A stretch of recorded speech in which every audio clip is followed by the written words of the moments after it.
नमस्कार सभी साथियों को। हिंदी साहित्य की क्लास में आप सभी का स्वागत करती हूँ, अभिनंदन करती हूँ। और आज के शस्त्र की परिचर्चा को शुरू करते हैं। आज के शस्त्र में हम 2018 के फर्स्ट शिफ्ट का पेपर सॉल्व कर रहे थे, जिसके हमने 50 क्वेश्चन कर लिए थे। आज उसके 51 से शुरू करते हैं। तो चलिए शुरू करते हैं आज के शस्त्र की परिचर्चा को। आज के शस्त्र का पहला क्वेश्चन रहेगा 51 हमारा क्वेश्चन है और PYQ सीरीज है। ये PYQ जो है हमारे एग्जाम के लिए महत्वपूर्ण है। तो चलिए, आज का पहला क्वेश्चन है कि अंधा युग नाटक के अंक शीर्षकों का सही क्रम क्या है। अंधा युग जो नाटक है, इसमें सबसे पहले अंक जो है वो कौन सा आता है? कौरव नगरी, अश्वत्थामा का अर्ध सत्य, पशु का उदय, गांधारी का शाप। उसके बाद गौरव नगरी, पशु का उदय, गांधारी का शाप, अर्ध अश्वत्थामा का अर्ध सत्य। पशु का उदय, गौरव नगरी, अश्वत्थामा का अर्ध सत्य और कौरव नगरी, पशु का उदय, अश्वत्थामा का अर्ध सत्य, गांधारी का शाप।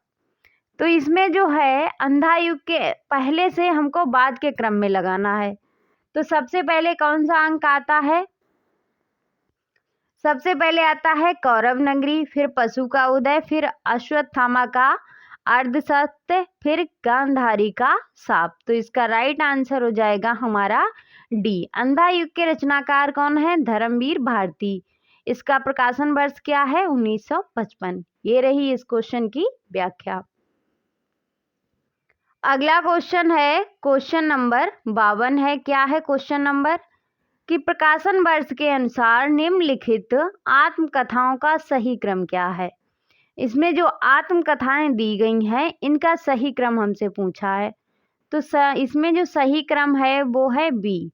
क्या भूलूं क्या याद करूं, फिर उसके बाद टुकड़े टुकड़े दास्तान, फिर सहचर है समय आज के अतीत। इसमें जो क्या भूलूं क्या याद करूं, इसका जो समय क्या है? इसका जो समय है 1969। फिर ये हरिवंश राय बच्चन की आत्मकथा है। फिर है टुकड़े टुकड़े दास्तान, इसका समय है 1986। फिर है सहचर का समय, ये राम दशरथ मिश्र की है, इसका समय है 1991। फिर है आज के अतीत का समय है 2003। भीष्म साहनी की आत्मकथा है। तो इसका राइट हमारा आंसर हो गया बी। अगले क्वेश्चन पे चलते हैं। क्या है हमारा? ये रही इस क्वेश्चन की व्याख्या।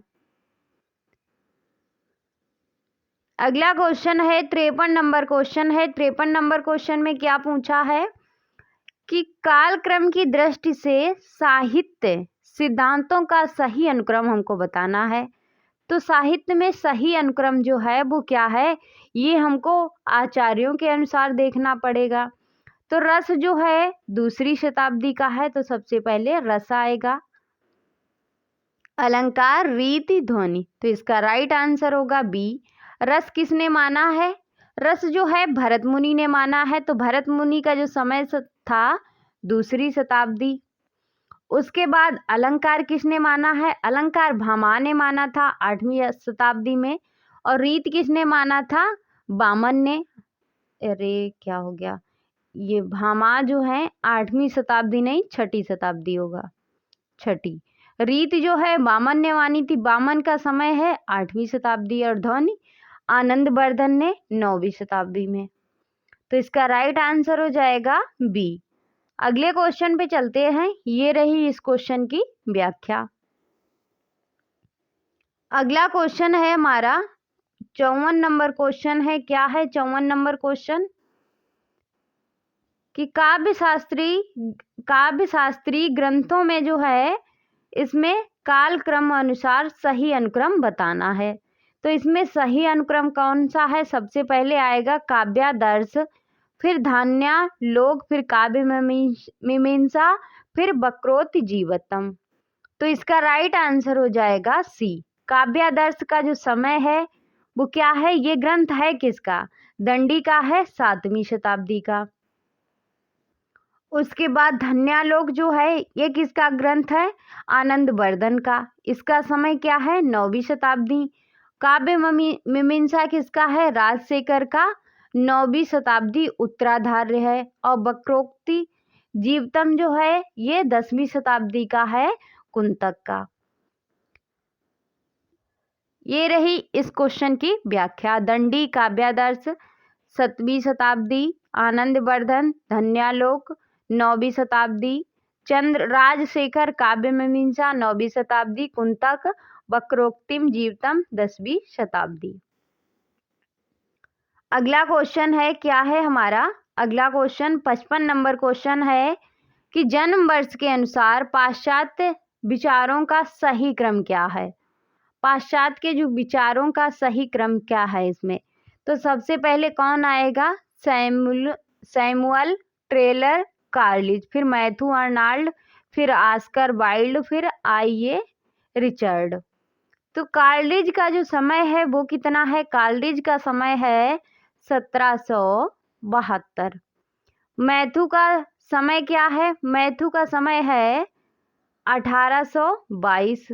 ऑस्कर वाइल्ड का क्या क्या समय है, 1856। इनका समय है 1856। आइए रिचर्ड का क्या समय है, 1893। तो राइट आंसर हो जाएगा बी। अगले क्वेश्चन पे चलते हैं। ये रही इस क्वेश्चन की व्याख्या। जैसे कार्लिज का 1772, मैथ्यू आर्नल्ड 1822, ऑस्कर वाइल्ड 1856, आईए रिचर्ड 1893। अगले क्वेश्चन पे चलते हैं। क्वेश्चन नंबर 56 है। इसमें है क्या पूछा है, पहला अभिकथन है और दूसरा तर्क है। अभिकथन और तर्क वाला जो क्वेश्चन थे पहले ज़्यादा से ज़्यादा ही पूछे जाते थे, कम से कम 10 क्वेश्चन आते थे ऐसे। तो अभिकथन है कि काव्य श्रवण या नाट्य दर्शन से अभिभूत रस आनंद का ही पर्याय होता है। तर्क है क्योंकि पश्चिमी शास्त्रों में रस को ब्रह्मानंद का समानार्थी कहा गया है। तो इसका राइट आंसर क्या होगा, अभिकथन जो है हमारा सही है, पर तर्क जो है, रीजन जो है वो गलत है। तो इसका राइट आंसर होगा ए सही है, पर आर जो है वो गलत है।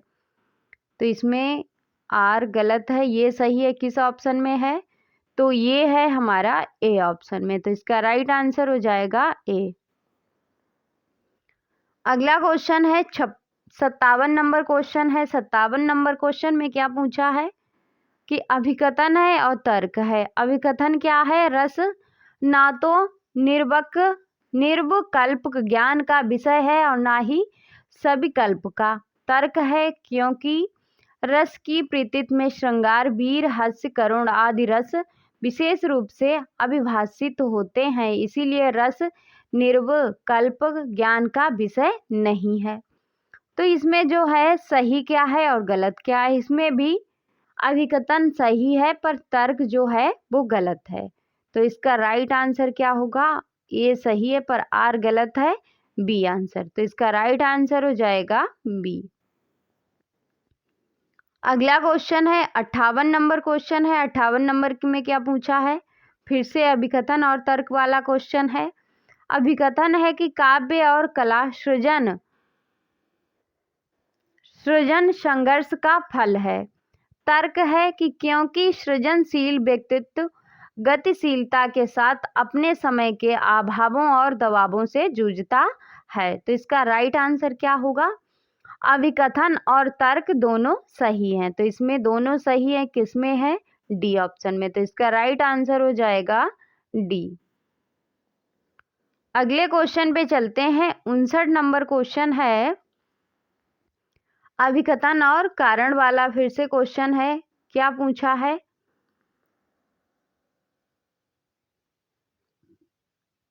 कि अभिकथन कला भी ज्ञान का एक प्रकार और सत्य की उपलब्धि की एक साधना है। तर्क क्या है, इसका तर्क देखते हैं। इसका तर्क है क्योंकि कला जगत में भी कलाकार के चित्त में जब वस्तु सत्य उद्भासित होता है तभी वह श्रेष्ठ कला रचना में प्रवृत्त होता है। इसीलिए हर महान कलाकृति सत्य से समन्वित होती है। तो इसका अभिकथन और तर्क जो हैं वो दोनों सही हैं। तो दोनों सही है, बी ऑप्शन में है। तो इसका राइट आंसर हो जाएगा बी। अभिकथन के जो क्वेश्चन हैं 2018 में बहुत क्वेश्चन पूछे गए थे। 60 नंबर का क्वेश्चन है कि अभिकथन और तर्क वाला क्वेश्चन है कि मिथक शास्त्र मनुष्य की मानसिक संरचना को समझने की एक भ्रमक विद्या है। तर्क क्या है? क्योंकि यह एक असत्य कथा, मिथ्या और कोरी कल्पना है। इसमें क्या है? इसमें अभिकथन भी गलत है और तर्क भी गलत है। तो इसका राइट आंसर हो जाएगा ए और आर दोनों गलत हैं। तो इसका राइट आंसर हो जाएगा सी।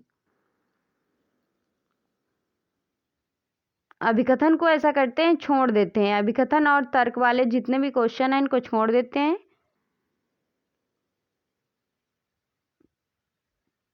71, 72 कितने सारे अभिकथन से पूछे गए हैं।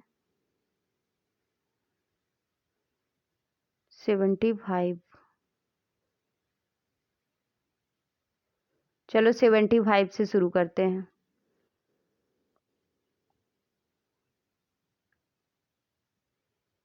सेवेंटी 75 नंबर क्वेश्चन है, अभिकथन है और तर्क है। क्या है कि नारीवाद पितृसत्तात्मक समाज में संघर्ष का विमर्श है। क्या ये बात सही है? बिल्कुल सही है, अभिकथन हमारा सही है। तर्क देखते हैं कि इसीलिए हिंदी का संपूर्ण स्त्री लेखन अपने लिए पुरुषों के अस्तित्व को नकारता है। क्या ये बात सही है? नहीं, ये बात बिल्कुल गलत है। तो इसका राइट आंसर हो जाएगा ये सही है पर आर जो है हमारा गलत है। तो इसका राइट आंसर हो गया सी। अगला क्वेश्चन है क्वेश्चन नंबर 76 है। क्या पूछा है 76 नंबर क्वेश्चन में कि पंत को उनकी किस रचना के लिए भारतीय ज्ञानपीठ पुरस्कार मिला था? लोकायतन होगा, गलत टाइपिंग है। चिदम्बरा, गीत हंस, ग्राम्या। तो इसका राइट आंसर क्या होगा? पंत को किस रचना के लिए भारतीय ज्ञानपीठ पुरस्कार मिला था? तो इन्हें मिला था चिदम्बरा। चिदम्बरा जो रचना है इसके लिए भारतीय ज्ञानपीठ पुरस्कार इन्हें दिया गया था। अगला क्वेश्चन है 77 नंबर क्वेश्चन है। क्वेश्चन क्या है पहले देख लेते हैं कि निम्नलिखित काव्य पंक्तियों को उनके रचयिताओं के साथ सुमेलित कीजिए। सूची 1, सूची 2 कुछ पंक्तियां हैं और उनके रचनाकार हैं। तो इसमें पहली जो पंक्ति है वो किससे संबंधित है?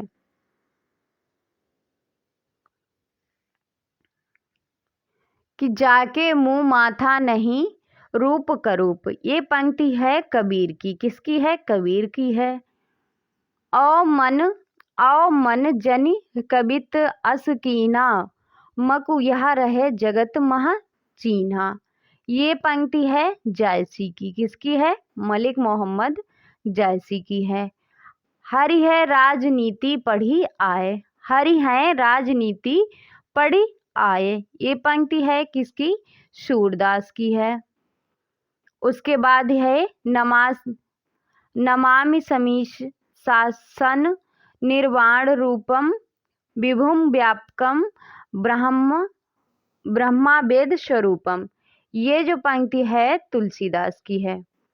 तो पहले का तीसरा और दूसरे का पहला किस ऑप्शन में है? ऑप्शन देखते हैं। तो पहले का तीसरा तो ये है हमारा डी ऑप्शन में। किस ऑप्शन में? डी ऑप्शन में। तो इसका राइट आंसर हो जाएगा डी। ये रही इस क्वेश्चन की व्याख्या। अगला क्वेश्चन है कि निम्नलिखित काव्य कृतियों को उनके रचनाकारों के साथ सुमेलित कीजिए। काव्य हैं और रचनाकार हैं। अलंकार प्रकाश जो है ये किसकी कृति है? तो ये है भूषण की, किसकी है? भूषण की। अंग दर्पण किसकी कृति है? ये है रसलीन की। आलम केली किसकी है? आलम केली जो है आलम की है। और रतन हजारा किसकी है? रतन हजारा रस निधि की है। तो इसमें पहले का पांचवा किस ऑप्शन में है? ऑप्शन देखते हैं। तो पहले का पांचवा सिर्फ एक ही ऑप्शन में है, वो है हमारा बी ऑप्शन। तो इसका राइट आंसर हो जाएगा बी। अगला क्वेश्चन है 79 नंबर क्वेश्चन है। क्या पूछा है कि बोलियों को उनके क्षेत्रों के साथ सुमेलित करना है। कौन सा क्षेत्र किस बोली से संबंधित है? तो देखते हैं। जैसे पश्चिमी पहाड़ी बोली, पश्चिमी पहाड़ी जो है किस शहर में बोली जाती है? तो ये बोली जाती है शिमला में। उसके बाद मध्यवर्ती पहाड़ी जो है ये कहाँ बोली जाती है? गढ़वाल में। भोजपुरी कहाँ बोली जाती है? गाजीपुर में। मगही कहाँ बोली जाती है? पटना में। तो पहले का तीसरा और दूसरे का पहला किस ऑप्शन में है? तो ए है हमारा ए ऑप्शन में। तो इसका राइट आंसर हो जाएगा ए। ये रही हमारे क्वेश्चन की व्याख्या। अगला क्वेश्चन है हमारा कि रचना है और उनके रचनाकार हैं, उनको हमें सुमेलित करना है। अष्टयाम,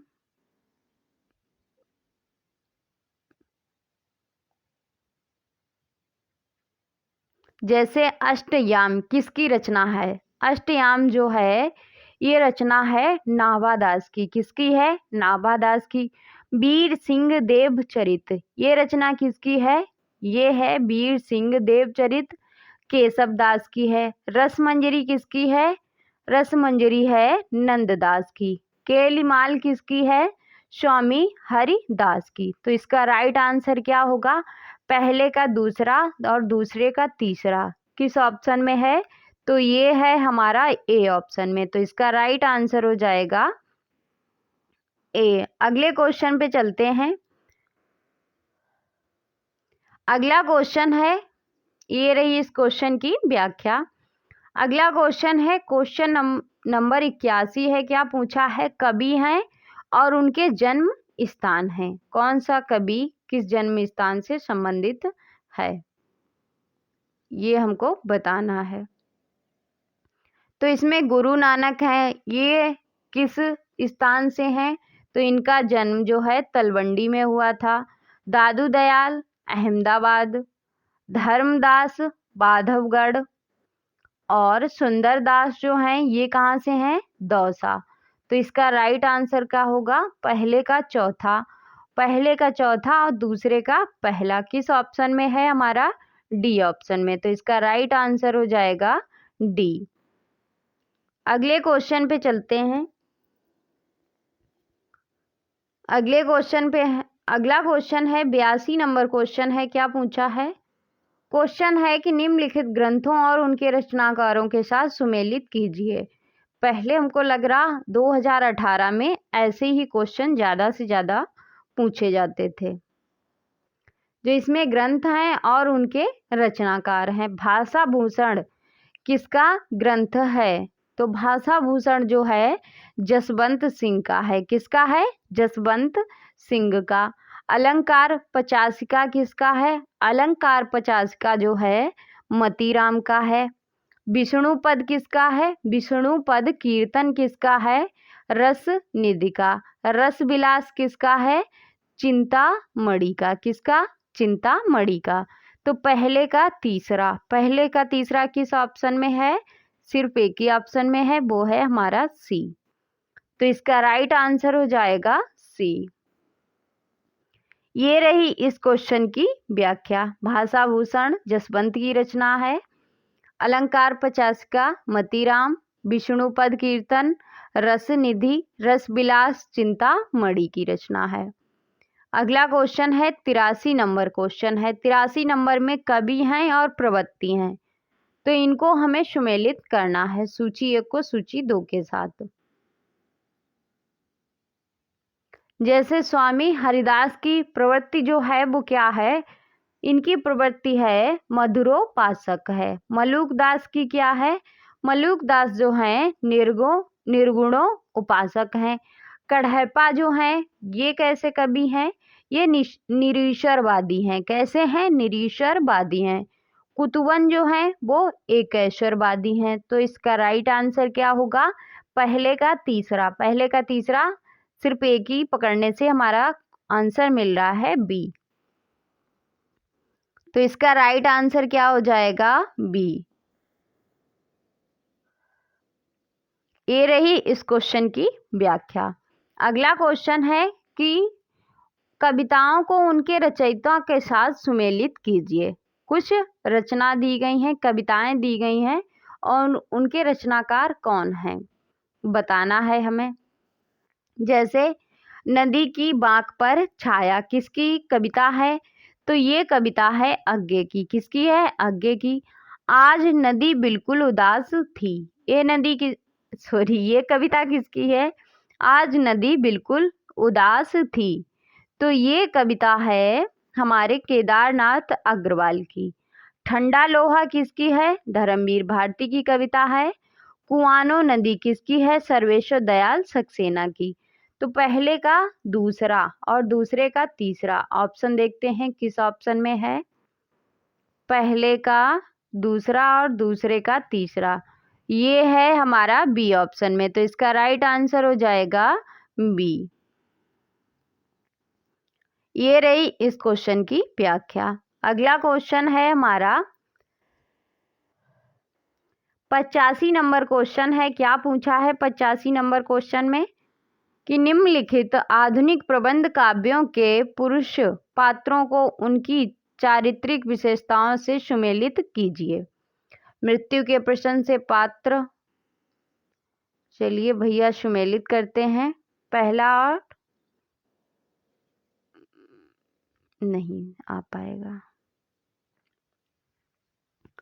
तो इसमें है चारित्रिक विशेषताएं हैं और पात्र हैं।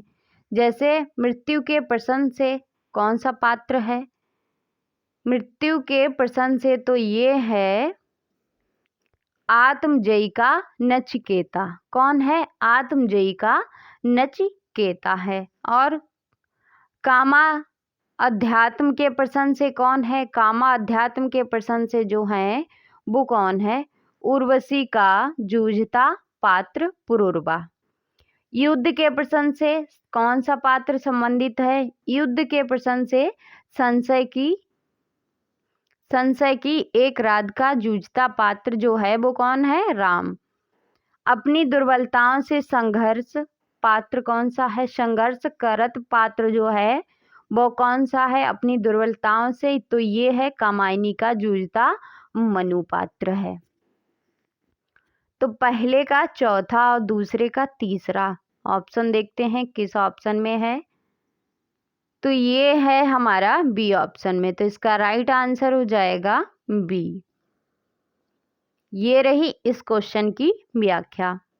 अगला क्वेश्चन है क्वेश्चन नंबर 86 है। क्या पूछा है 86 नंबर क्वेश्चन में कि रचनाकार हैं और उनकी रचनाओं के साथ सुमेलित कीजिए।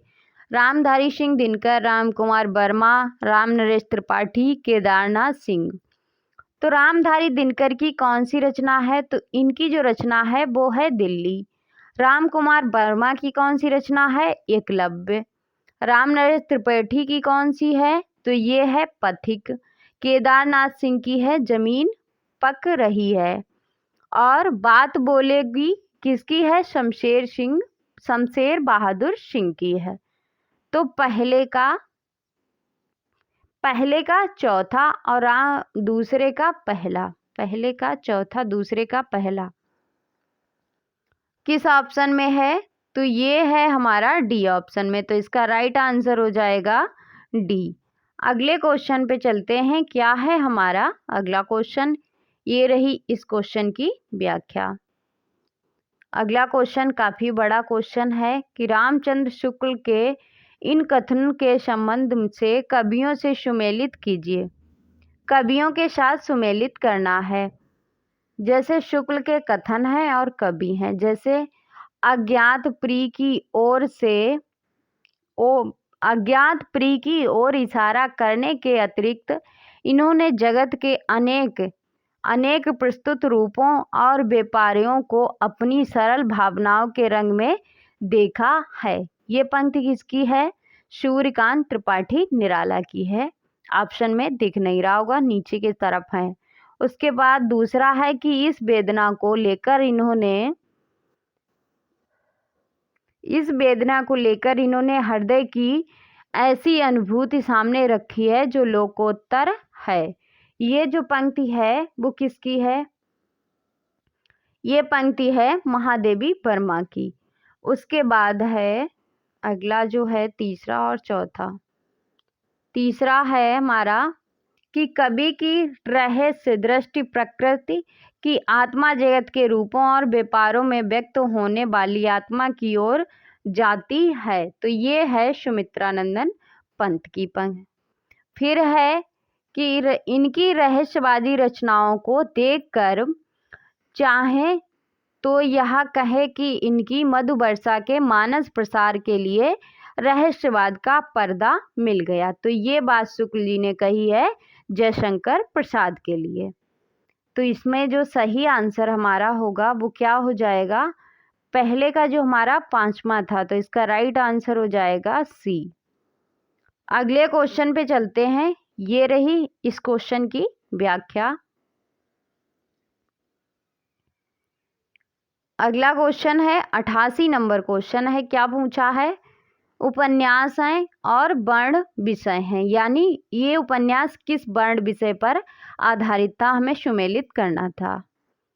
तो सूची 1 को सूची 2 के साथ सुमेलित करना है। बताना है कि नच्चियो बहुत गोपाल, इसकी जो वर्ण विषय है वो क्या है, ये किस विषय पर केंद्रित उपन्यास है? तो ये है दलित जीवन पर। किस पर है? दलित जीवन पर। उसके बाद है सूरज का 7वां घोड़ा, तो ये है केंद्र बिंदु इसका इलाहाबाद का परिवेश। चांद, मुझे चांद चाहिए, मुझे चांद चाहिए, ये है रंगमंच और सिनेमा संसार। उसके बाद है गली आगे मुड़ती है, ये जो है वाराणसी का शैक्षिक परिसर। तो इसमें राइट आंसर क्या होगा? पहले का तीसरा सिर्फ हमारे एक ही ऑप्शन में है, वो है हमारा ए ऑप्शन। तो इसका राइट आंसर हो जाएगा ए। अगला क्वेश्चन है 89 नंबर क्वेश्चन है। सूची 1 सूची 2 के साथ सुमेलित करना है। क्या है कि उपन्यास हैं और उनके जो उपन्यास में वर्णित गांव हैं उनसे में बताना है कौन सा गांव किस उपन्यास में वर्णित है। राग दरबारी में किस गांव से चर्चा जो है शुरू हुई है? तो ये है शिवपालगंज। अंतिम अरण्य जो है ये बहादुरगंज। फिर बसंती जो है ये महानगर दिल्ली से है। कोरजा जो है बस्तर मध्य प्रदेश से है। तो पहले का चौथा और दूसरे का पहला किस ऑप्शन में है? डी ऑप्शन में। तो इसका राइट आंसर हो जाएगा डी। ये रही इस क्वेश्चन की व्याख्या। राग दरबारी किसका उपन्यास है? श्री लाल शुक्ल का है। परिवेश इसमें गांव कौन सा है? शिवपालगंज। अंतिम अरण्य किसका है उपन्यास? निर्मल वर्मा का, बहादुरगंज से। बसंती विषम साहनी का है, महानगर दिल्ली। कोरजा किसका है? मेहरुनिसा परवेज का, बस्तर मध्य प्रदेश से। अगला क्वेश्चन है 90 नंबर क्वेश्चन है। क्या पूछा है हमसे? 90 नंबर क्वेश्चन में पूछा है कि निम्नलिखित कहानियों को उनके पात्रों के साथ सुमेलित करना है। तो पात्र जो है और कहानियां हैं। जैसे गदल कहानी है, तो इसका पात्र कौन है? गदल कहानी का जो पात्र है वो कौन है? तो ये है निहाल। गुल की बन्नो, ये इसका पात्र कौन है? मिहिर लाल। पिसनहारी का कुआं, पिसनहारी का कुआं, इनकी जो पात्र हैं गोमती। एक ठहरा हुआ चाकू, इसकी जो पात्र हैं वो कौन है, मिन्नी। तो इसका राइट आंसर क्या होगा, पहले का तीसरा और दूसरे का चौथा। तो ये है हमारा ए ऑप्शन में, तो इसका राइट आंसर हो जाएगा ए। अगले क्वेश्चन पे चलते हैं और इस क्वेश्चन की व्याख्या देख लेते हैं। कहानी है गदल, इसके कहानीकार कौन है, राघे राघव निहाल पात्र हैं। गुल की बन्नो धर्मवीर भारती की कहानी है। मिहिर लाल इसके पात्र हैं। पिसनहारी का कुआं प्रेमचंद्र की कहानी है। गोमती इसकी पात्र है। एक ठहरा हुआ चाकू मोहन राकेश की कहानी है। मित्री इसमें पात्र है। अगला क्वेश्चन है 91। 2018 में सिर्फ एक ही पैसा जाता था, अब 2 पैसे जाते हैं। तो 91 नंबर है कि निबंध संग्रहों को उनके लेखकों के साथ सुमेलित कीजिए। निबंध संग्रह हैं और उनके लेखक हैं, तो हमें बताना है। जैसे बकलम खुद, ये किसका है, तो ये है नामवर सिंह का निबंध है। उसके बाद है बबूल और कैक्टस, ये किसका निबंध है, ये है राम दशरथ मिश्र का है। विचार और वितर्क किसका है, तो ये है हजारी प्रसाद द्विवेदी का। उसके बाद है कन्यादान, कन्यादान जो है ये किसका है, ये है अध्यापक पूर्ण सिंह का। तो इसका राइट आंसर क्या होगा, पहले का तीसरा। तो पहले का तीसरा सिर्फ हमारे एक ही ऑप्शन में है, वो है हमारा ए ऑप्शन। अगले क्वेश्चन पे चलते हैं। ये रही इस क्वेश्चन की व्याख्या। अगला क्वेश्चन है 92 नंबर क्वेश्चन है कि नाटककारों को उनके नाटकों के साथ सुमेलित करना है। ये रहे नाटक और उनके नाटककार। तो इसमें है सुरेंद्र वर्मा का कौन सा नाटक है, तो सुरेंद्र वर्मा का नाटक है सेतुबंद। हमीदुल्ला का कौन सा है, दरिंदे। मुद्रा राक्षस का जो है वो क्या है, मरजीवा। शंकर शेष का कौन सा है, इतिहास चक्र। तो पहले का तीसरा किस ऑप्शन में है, एक ही ऑप्शन में है, वो है हमारा ए ऑप्शन। तो इसका राइट ऑप्शन हो जाएगा ए।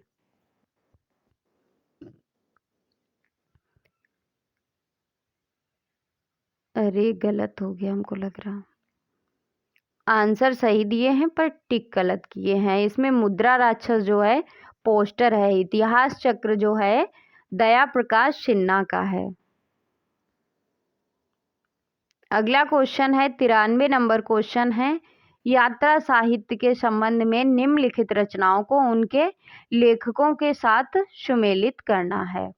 यात्रा साहित्य हैं और लेखक हैं, तो इसमें हमें सूची 1 को सूची 2 के साथ मिलाना है।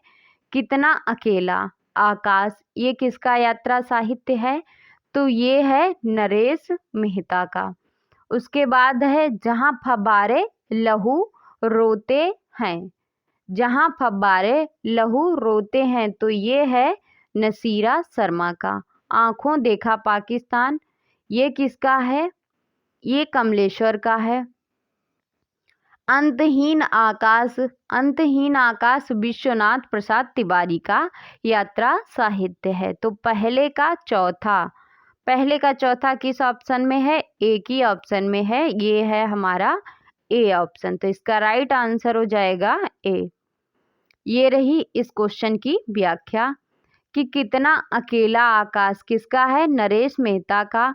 जहां फव्वारे लहू रोते हैं नसीरा शर्मा का यात्रा साहित्य है। आंखों देखा पाकिस्तान कमलेश्वर का। अंतहीन आकाश विश्वनाथ प्रसाद तिवारी का। और ये एक लंबी छां रामेश चंद्र साहा का है। अगला क्वेश्चन है 94 नंबर क्वेश्चन है। क्या पूछा है 94 नंबर में, कि सिद्धांत हैं और उनके विचारक हैं। तो रचनावाद जो है इसके विचारक जो हैं वो कौन है, इसके विचारक जो हैं क्लाइड लेवी स्ट्राग, तो इसका राइट आंसर होगा बी।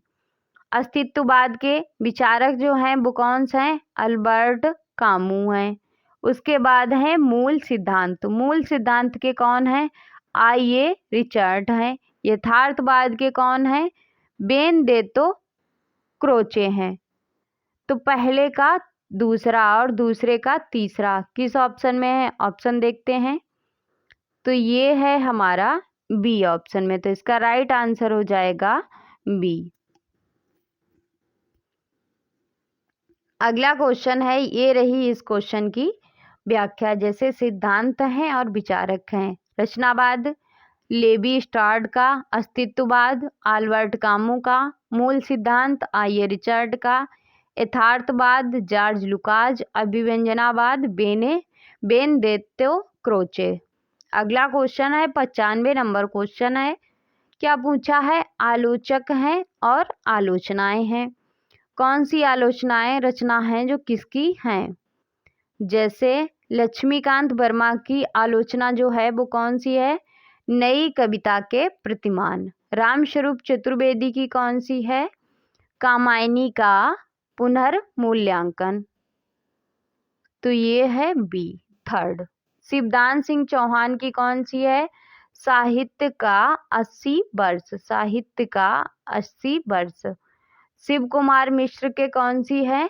शिव कुमार मिश्र की जो है वो है नए साहित्य शास्त्र। तो इसका राइट आंसर होगा पहले का दूसरा। पहले का दूसरा किस ऑप्शन में है? तो ये है हमारा ए ऑप्शन में। तो ये रही इस क्वेश्चन की व्याख्या। लक्ष्मीकांत वर्मा नई कविता के प्रतिमान, रामस्वरूप चतुर्वेदी कामायनी का मूल्यांकन, शिवदान सिंह चौहान हिंदी साहित्य के 80 वर्ष, शिव कुमार मिश्र भक्ति काव्य और लोक जीवन, मुक्तिबोध नए साहित्य का सौंदर्य। तो ये था आज का हमारा शस्त्र। आज के शस्त्र को यहीं पे समाप्त करते हैं। इसके बाद शुरू होता है हमारा पैसेज। तो आज के शस्त्र को हम यहीं पे समाप्त करते हैं। मिलते हैं अगले शस्त्र में, तब तक के लिए जय हिंद।